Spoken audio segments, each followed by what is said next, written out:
Hello everyone. इस class में हम फिल्ट्रेशन मेथड्स के बारे में जानेंगे जो ट्रांसफार्मर ऑयल या इंसुलेटिंग ऑयल को फ़िल्टर करने के लिए यूज किए जाते हैं। ठीक है। तो जैसे कि हमको पता है कि विभिन्न प्रकार की मेथड्स होती हैं जिनका उपयोग हम ट्रांसफार्मर ऑयल या इंसुलेटिंग ऑयल को फ़िल्टर करने के लिए इस्तेमाल करते हैं। जैसे कि blotter filter method, streamline filter method, centrifugal filter method और अर्थ फिल्टर मेथड। ठीक है, तो ये डिफरेंट मेथड्स होती हैं जो ट्रांसफार्मर ऑयल या इंसुलेटिंग ऑयल को फिल्टर करने के लिए इस्तेमाल की जाती हैं। ठीक है, तो जो इस क्लास में हम डिस्कस करेंगे वो है सेंट्रीफ्यूगल फिल्टर मेथड। ठीक है, इस क्लास में हम देखेंगे कि सेंट्रीफ्यूगल फिल्टर मेथड से हम किस प्रकार से ट्रांसफार्मर ऑयल को या इंसुलेटिंग ऑयल को हम फिल्टर करते हैं। ठीक है, तो जो हमारा ट्रांसफार्मर ऑयल है उसको हम फिल्टर करने के लिए इस प्रकार की सेंट्रीफ्यूगल फिल्टर मेथड का उपयोग करते हैं।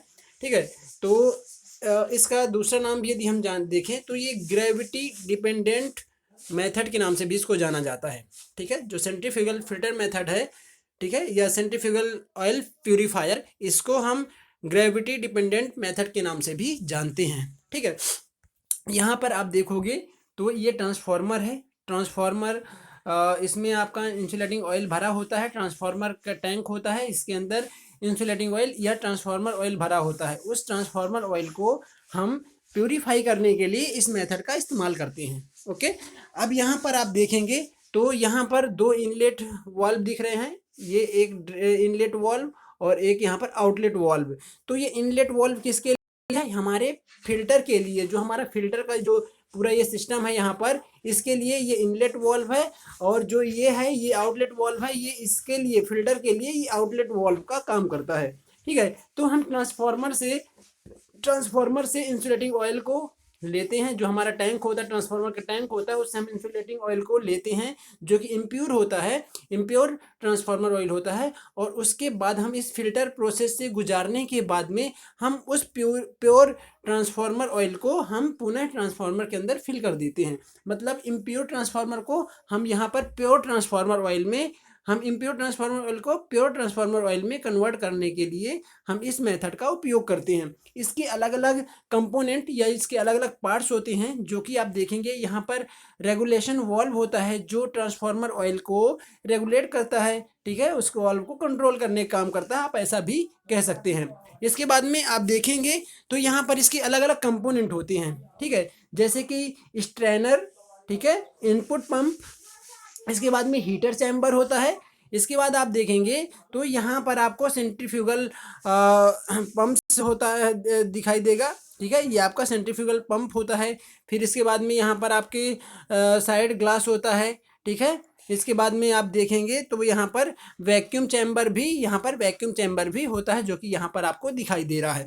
ठीक है, इसके बाद में हम आउटलेट वाल्व के माध्यम से इस फिल्टर से हम ट्रांसफार्मर ऑयल को बाहर निकाल देते हैं और ट्रांसफार्मर के अंदर फिल कर देते हैं। ठीक है, अब हम देखते हैं कि इनके क्या क्या फंक्शंस हैं। जो आपके यहाँ पर कंपोनेंट्स हैं, इस फिल्टर के कंपोनेंट्स हैं, उसके क्या क्या फंक्शंस हैं उसके बारे में हम डिस्कस करेंगे। ठीक है, तो हमने पहले बता दिया कि रेगुलेशन वाल्व का काम क्या है कि जो हमारा ऑयल है, जो हमारा ट्रांसफार्मर का से हम फिल्टर के अंदर इनलेट करवा रहे हैं, तो उसको उस जो आपका ऑयल है उसको रेगुलेट करने के लिए, उसको कंट्रोल करने के लिए हम यहाँ इस्तेमाल करते हैं। यहाँ से पूरा डर्टी ऑयल आता है। ठीक है, डर्टी ऑयल इधर आता है और इसको प्यूरिफाई करने के लिए हम इस फिल्टर मेथड का उपयोग करते हैं। यहाँ पर स्टैनर होता है। स्टैनर एक ऐसा मतलब एक ऐसा इसका पार्ट होता है जिसका काम होता है कि जो भी मतलब थोड़ा सा लार्ज लार्ज जिनको हम आंखों से देख सकते हैं, ऐसे पार्टिकुलेट, ऐसे जो स्लज होता है, जिस जो ऐसी अशुद्धि होती है जिनको हम आंखों से आसानी से देख सकते हैं, ऐसे पार्टिकुलेट को हम स्टैनर के द्वारा इसको अलग कर लेते हैं। ठीक है, इसका काम है कि जो भी बड़े बड़े पार्टिकुलेट्स होते हैं, बड़े बड़े पार्ट्स होते हैं, ठीक है, उसको हम स्टैनर के द्वारा अलग कर लेते हैं। तो यहाँ से कुछ जो बड़े बड़े इम्प्योरिटी होती है उसको यहाँ पर अलग कर लिया जाता है। ठीक है, इसके बाद में इनपुट पंप्स है। इनपुट पंप है जो कि इनपुट पंप हमारे हीटर चैम्बर में उसको इनपुट कराता है। ठीक है, जो ट्रांसफार्मर ऑयल है वो हीटर चैम्बर में इसके बाद जाता है। हीटर चैम्बर में क्या होता है कि हम 60 डिग्री सेल्सियस पर जो ट्रांसफार्मर ऑयल को गर्म करते हैं, हीट करते हैं, ठीक है। इमर्सन हीटर चैम्बर होता है, यहाँ पर इमर्सन हीटर का उपयोग किया जाता है, जो कि 60 डिग्री सेल्सियस तक टेम्परेचर तक इसको ट्रांसफार्मर ऑयल को गर्म किया जाता है, जिससे ट्रांसफार्मर ऑयल में प्रेजेंस जो मॉइस्चर होता है उसको रिमूव कर दिया जाता है, ठीक है। तो हीटर चैम्बर क्या है कि ट्रांसफार्मर ऑयल को हीट करके उसके अंदर प्रेजेंस जो मॉइस्चर होता है उसको रिमूव करने का काम करता है, ठीक है। इसके बाद में उस रिमूव्ड मॉइस्चर युक्त जो आपका यहाँ पर ट्रांसफार्मर ऑयल होगा उसको हम सेंट्रीफ्यूगल बाउल में इनपुट कराते हैं, ठीक है। यहाँ पर एक मोटर होती है, यहाँ पर क्या होता है कि बहुत अधिक आरपीएम की मोटर होती है, मतलब जो 6000 से 8000 आरपीएम पर इसको रोटेट किया जाता है, ठीक है, जिससे हमारा जो स्लज होता है और जो ऑयल होता है उस वो अलग हो सके, मतलब एक हमको यहाँ पर ग्रेविटी उत्पन्न करते हैं, ठीक है।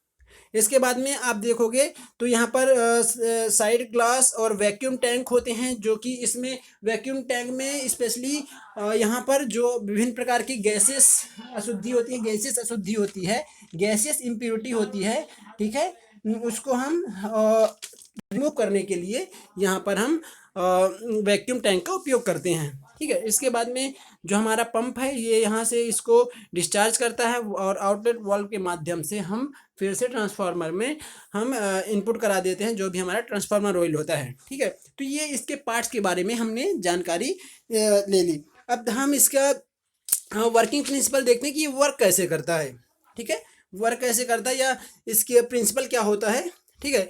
तो इस मेथड में सभी प्रकार की जितनी भी प्रकार की अशुद्धियाँ होती हैं हम इस मेथड से हटाते हैं या इससे हटाया जा सकता है, ठीक है। इस मेथड का जो प्रिंसिपल होता है ऑयल और इम्प्योरिटी के स्पेसिफिक ग्रेविटी पर डिपेंड करता है, ठीक है। जो इसका प्रिंसिपल है ये ऑयल और इम्प्योरिटी के स्पेसिफिक ग्रेविटी पर डिपेंड करता है। इसमें एक सेंट्रीफ्यूगल बाउल के द्वारा पृथ्वी को ग्रेविटी से कई हजार गुना, जो पृथ्वी की ग्रेविटी होती है, पृथ्वी का गुरुत्वाकर्षण होता है, उससे कई हजार गुना अधिक हम ग्रेविटी को उत्पन्न करते हैं, ठीक है। इसे उत्पन्न करने के लिए हम क्या करते हैं कि जो हमारा यहाँ पर एक पंप लगा है, यहाँ पर एक मोटर होती है, ठीक है, जिसको 6000 से 8000 आरपीएम तक घुमाने का काम करते हैं, जिससे हाई स्पीड मोटर का इस्तेमाल इसमें किया जाता है, ठीक है। हमको हाई स्पीड मोटर का इस्तेमाल करेंगे क्योंकि इसमें 6000 से 8000 आरपीएम तक का रोटेशन हमें चाहिए होता है, ठीक है। इस मोटर द्वारा सेंट्रीफ्यूगल बाउल के शाफ्ट में अत्यधिक गति होने के कारण ऑयल तथा सॉलिड इम्प्योरिटी एक दूसरे से बहुत दूर हो जाती हैं, ठीक है। जब हम बहुत अधिक इसमें इस बाउल के अंदर ट्रांसफार्मर ऑयल को हम भर कर और इसको बहुत अधिक स्पीड से यदि हम रोटेट कर देते हैं तो उस कंडीशन में जो सॉलिड इम्प्योरिटी होती है ऑयल में वो अलग हो जाती है, ठीक है। इस प्रकार वो रिमूव हो जाती है और ऑयल जो होता है उसको स्प्रे करके आगे बढ़ा दिया जाता है। स्प्रे करने के कारण क्या होता है कि गैसेस इम्प्योरिटी भी अलग हो जाती है, ठीक है। इसके बाद ऑयल वैक्यूम चैम्बर में भेज दिया जाता है जहां उसे 60 डिग्री पर गर्म भी करते हैं और जो हमारे लिक्विड या मॉइस्चर अलग हो जाता है, ठीक है। तो इस प्रकार से हम इस मेथड का उपयोग हम जो भी हमारा ट्रांसफार्मर ऑयल होता है उसकी इम्प्योरिटी को अलग करने के लिए हम इस्तेमाल करते हैं, ठीक है। तो इससे हम इस मेथड का उपयोग करके ट्रांसफार्मर ऑयल की इम्प्योरिटी को रिमूव कर देते हैं और इस ऑयल को फिर से हम ट्रांसफार्मर में फिल कर देते हैं और हमारा ट्रांसफार्मर प्रॉपर वर्क करता रहता है, ठीक है।